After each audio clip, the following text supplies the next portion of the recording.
moments later. Hi guys, magandang araw. So, nagkaroon po tayo ng time ngayon para itapik ko po sa inyo guys kung ano po yung start po ng journey ko journey namin sa pag-apply ng permanent resident dito sa Canada.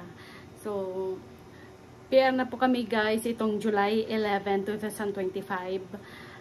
Naka-receive po kami ng E-Corp, or ano yung E-Corp is yun po yung electronic confirmation of permanent residency. Yun po yung patunay o yung papeles natin or ticket po natin para confirmation ng permanent residency kahit wala pa po yung PR card natin. So, i-start po natin guys. Wala pa tayong kaayos-ayos ngayon guys kasi naghilamos na rin po ako, kagagaling ko din po ng trabaho. So gusto ko lang i-share sa inyo guys kung ano yung timeline kung kailan kami nag-apply ng permanent residency. So mayroon akong sinulat dito sa papel para tama lang po yung sasabihin ko at hindi ko makalimutan kung ano yung date kung kailan ako nag-apply ng permanent residency. So ito na guys, yung timeline po namin sa application namin sa pag-apply ng permanent residency guys noong 2024. Nag-apply po ako as BCPNP Health Authority kasi nagtatrabaho po ako sa hospital, tapos natapos po ako ng healthcare assistant program dito sa Canada. So yun po yung pathway na napili ko para mag-apply ng PR, yung Provincial Nominee Program Health Authority, under Health Authority stream. So, nag-apply po ako guys noong April 24, 2024. Then, na-invite po ako ng BCPNP Health Authority noong July 2, 2024.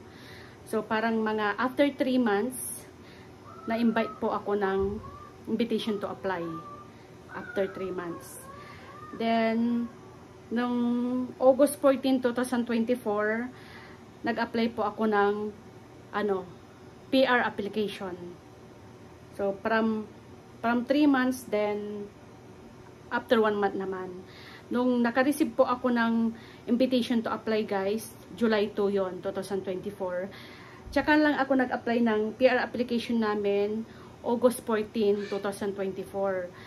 Bakit hinintay ko pa yung after 1 month tsaka ako nag-apply ng PR application? Kasi may mga hinintay po akong mga documents na kailangan kong ipasa or isama sa application ko for PR. Kaya from July 2 na invitation to apply kami, nag-apply po ako ng PR namin ng August 14. Tapos after 6 months guys, nung nasubmit ko na po yung PR application namin, after 6 months guys, doon pa lang ako naka-receive ng acknowledgement of receipt. Ano po yung ibig sabihin ng acknowledgement of receipt? Yung po yung ibig sabihin yon, nang nag-apply po ako ng PR namin, doon pa lang naka-receive ng acknowledgement of receipt doon sa submission ko ng PR ng February 3, 2025 na. So, from sa pag-submit ko ng PR application, after 6 months pa, bago ako naka-receive ng acknowledgement letter. So, yun guys. Then, after ng 6 months na yun, after na acknowledgement of receipt noong February 3, 2025, naka-receive naman po kami ng yung biometrics request ng February 14 naman. After nung after ng acknowledgement receipt, mayroon naman po kami ng naka-receive po kami ng biometrics request. Yun po yung magpi-fingerprint na kami. Yun yung February 14, 2025. Mismong Valentine guys. Doon kami naka-receive ng biometrics na. And then sa haba-haba ng panahon guys, after nung biometrics po namin ng February 14, 2025, doon pa lang ako naka-receive ng Portal 1. May 28, 2025. So, imagine you guys, after na nag-biometrics kami ng February 18, February, March, April, May, almost 3 months, or 3 months, tsaka ako naka-receive ng Portal 1. February, March, April, May. Yeah, 3 months. So, ano yung Portal 1? Yung Portal 1, guys, yun po yung mga, ano nyo, personal information nyo, kunwari personal information ko, family ng anak nyo o asawa nyo, kung ano yung ano nila, identification, like anong kulay ng buhok nila, anong kulay ng mata, anong height.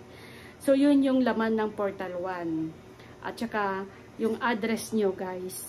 Yun yung laman ng Portal 1. Pero yung Portal 2, May 30 naman kami naka-receive ng Portal 2. So, Portal 1, May 28, and Portal 2, May 30.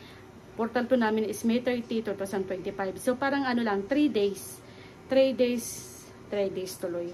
3 days bago ako naka-receive ng Portal 2. So, ano naman yung Portal 2? Yung Portal 2, guys, doon kayo, yun na yung mag-upload po kayo ng digital picture yung mag-family kayo. Kung mag-family kayo or single kayo, doon nyo i-upload yung digital photo nyo sa Portal 2. Yung updated na address nyo, kung saan kayo nakatira, na bago, kung nakatira kayo sa dati, kung anong latest na address nyo, yun yung ilalagay nyo.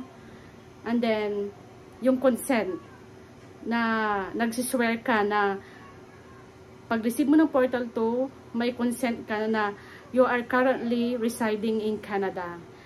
So, yun yung importante, guys. Huwag kayo magsisinungaling. Once na naka-receive kayo ng Portal 2, guys, kung saang bansa kayo, kung nandito talaga kayo sa Canada, i-check nyo yun, guys. Pero pag receive nyo ng Portal 2 at wala kayo dito sa Canada, huwag nyo yung i-check. Baka yung payumik siya ng hindi kayo ma-approve. So, mas maganda yung magsabi kayong totoo. Kung nandito talaga kayo sa Canada, so i-check nyo. Yun yung Portal 2, guys. Then, after na napilapan ko yung Portal 2, yun yung May 30. Nag-submit naman po ako ng Portal 2 after nung nagpa-picture kami, after nung mga nasagutan ko yung mga question doon sa Portal 2. Doon pa lang ako nag-submit nung May 31. So, 1 day after nung naka-receive ako ng Portal 2, doon ako nag-submit ng Portal 2 namin May 31. Then, after May 31, guys, so, after nung May 31 naman, guys, naghintay po ako ng almost 45 days, which is good naman. Sabi nila, napakabilis naman daw yun kasi kung tutuusin talaga, pag processing ng PR talaga, it takes 2 to 3 months talaga bago ang final decision. So, napaka-swerte po natin, guys, kasi hindi na po nasunod doon sa processing time. Mabilis po yung pangyayari. After 45 days, naka-receive po tayo ng e-corp or Electronic Confirmation of Permanent Residency. Doon po doon nyo marireceive yung e-corp nyo, guys, doon sa portal, account nyo ng portal, hindi doon sa GCK. Sa GCK, guys, pag binuksan nyo yon, ang makikita nyo lang doon, yun yung COPR, yun yung Confirmation of Permanent Residency. Pero yung sa e-corp, yung Electronic Confirmation of PR nyo, makikita nyo lang yun, guys, sa account nyo sa portal account nyo. So, doon nyo bubuksan yung yung e-corp nyo, i-scroll up nyo lang kung saan kayo nagpasa ng picture nyo, tsaka yung address nyo, latest address nyo. Doon sa pinakababa nun, ng Portal 2, sa pinakababa ng Portal 2, i-scroll down nyo lang, guys. Doon nyo makikita yung e-corp or ECOPR. So, magandang balita, guys. Sobrang saya po namin magpamilya at naka-PR na po kami dito sa Canada. After, kasi 21 ako dumating dito, 21, 22, 23, 45. After 4 years, nung tatapos ako nag-aral, so ayun, 2025, po na tayo, PR na tayo dito sa Canada, guys. So, yun yung journey po namin dito sa Canada. So, sa mga international student dyan, or yung mga natapos, nag-aral at naghihintay ng application, or yun sa mga kakagraduate lang, there's a perfect timing for everything, or there's a perfect timing para sa atin lahat.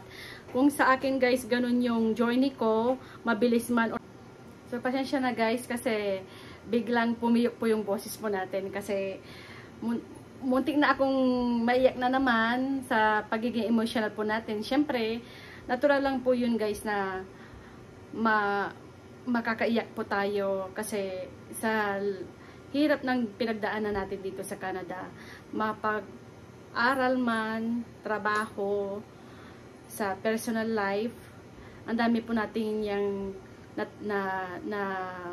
natamasa or mga trials na ano po natin, na-experience po natin dito sa Canada bago natin makuha yung permanent residency. So, ayan guys, naggawa lang po ako ng video ngayon kasi gusto ko lang i-share sa inyo guys yung journey po namin or journey ko kung paano po ako nag-apply ng PR hanggang po sa ma-approve po ako ng permanent residency. So, maraming salamat guys sa nanood. Tsaka sa mga taga-subaybay po natin na YouTube channel guys, maraming salamat. Tsaka, syempre yung mga bago pa lang dyan, huwag niyong kalimutang mag-subscribe at i-like po yung mga video na ginagawa po natin. Kung sa tingin nyo ang video na ito ay nakatulong sa inyo or naka-inspire po ako sa inyo guys, pa-like naman po guys at pa-share na rin po sa mga katulad po natin international student or kahit hindi international student, yung mga naghihintay po ng permanent residency. So, ayan. Maraming salamat guys. Bye. Hanggang sa muli.